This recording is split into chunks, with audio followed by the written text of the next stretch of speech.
ನಮಸ್ಕಾರ boss, welcome back another video. And ಎಲ್ಲ ಹೇಗಿದ್ದೀರಾ? ಎಲ್ಲ ಸಖತ್ತಾಗಿದ್ದೀರಾ ಅಂತ ಅನ್ಕೊಂಡು ಡೈರೆಕ್ಟ್ ಮಾಡ್ರಿ ಬರ್ತೀನಿ. ಬಿಗ್ ಬಾಸ್ನವರು ಈಗಷ್ಟೇ ಒಂದು ಪ್ರೋಮೋ ರಿಲೀಸ್ ಮಾಡಿದ್ದಾರೆ. ಸೊ ಪ್ರೋಮೋ ನೋಡಿದ್ರೆ ನನ್ಗೇನ್ ಅನ್ನಿಸ್ತಾ ಇದೆ ಅಂದ್ರೆ, ಅಣ್ಣಂದು ಸೀಸನ್ ಬೇರೆ, ನನ್ನ ಮಗಂದು ಈ ಸೀಸನ್ ಬೇರೆ. ಅಂಡ್ ಇನ್ನೊಂದ್ ಮಾತು, ನೀವೆಲ್ಲ ಮನೇಲಿರೋಕೆ ನಾಲಾಯಕು ಅಂತ ಅವತ್ತೇ ಡಿಸೈಡ್ ಮಾಡಿದ್ದಾರೆ, ಇವತ್ತು ಹೇಳ್ಬೇಕಾ? ಅಂಡ್ ಇನ್ನೊಂದು, ಈ ವಾರದ ಕಿಚ್ಚನ ಚಪ್ಪಾಳೆ ಆ ಹುಡುಗಿಗೆ ಅರ್ಥ ಮಾಡ್ಕೊಳ್ಳಿ.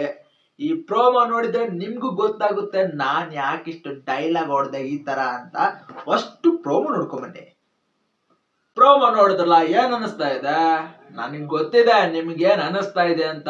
ನನ್ನಷ್ಟೇ ಎಕ್ಸೈಟ್ಮೆಂಟ್ ಆಗಿದಾರ ತಾನೇ ಇವತ್ತಿನ ಎಪಿಸೋಡ್ ನೋಡೋದಿಕ್ಕೆ. ಹೌದು, ನಾವೆಲ್ಲ ಯಾವ ಎಪಿಸೋಡ್ ನ ಬೇಕಿದ್ರು ಮಿಸ್ ಮಾಡ್ತೀವಿ, ಆದ್ರೆ ಸುದೀಪ್ ಸರ್ ಬರೋ ಎಪಿಸೋಡ್ ನ ಮಾತ್ರ ಮಿಸ್ ಮಾಡಂಗೆ ಇಲ್ಲ. ಅಂತದ್ರಲ್ಲೂ ಈ ತರ ಗುಮ್ಮೋ ಎಪಿಸೋಡ್ ಯಾರಾದ್ರೂ ಮಿಸ್ ಮಾಡೋಕ್ಕಾಗುತ್ತಾ? ನೋ ಚಾನ್ಸ್, ಮಿಸ್ ಮಾಡಂಗೆ ಇಲ್ಲ.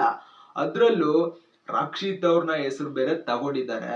ಎಲ್ಲಿ ಮತ್ತೆ ಕರೆಸ್ತಾರೋ ಏನೋ ಒಂದು ಗೊತ್ತಿಲ್ಲ ಗುರು. ಇಷ್ಟು ದಿನ ಎಲ್ಲ ಸೀಕ್ರೆಟ್ ರೂಮ್ ಅಲ್ಲಿ ಇಟ್ಟಿದ್ರೇನೋ, ಮತ್ತೆ ಕರೆಸ್ತಾ ಇದಾರೆ ಅಂತ ಅನ್ಸ್ತಾ ಇದೆ.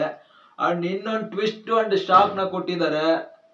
ರೀಪ್ಲೇಸ್ಮೆಂಟ್, ಅಲ್ಲಿರೋ 12 ಜನದ ಬದಲಿ ಯಾರು ಬೇರೆ ಕರೆಸ್ತೀನಿ ಅಂತ ಬೇರೆ ಸುದೀಪ್ ಸರ್ ಪ್ರೋಮೋದಲ್ಲಿ ಹೇಳ್ತಿದ್ದಾರೆ. ಗೊತ್ತಿಲ್ಲ.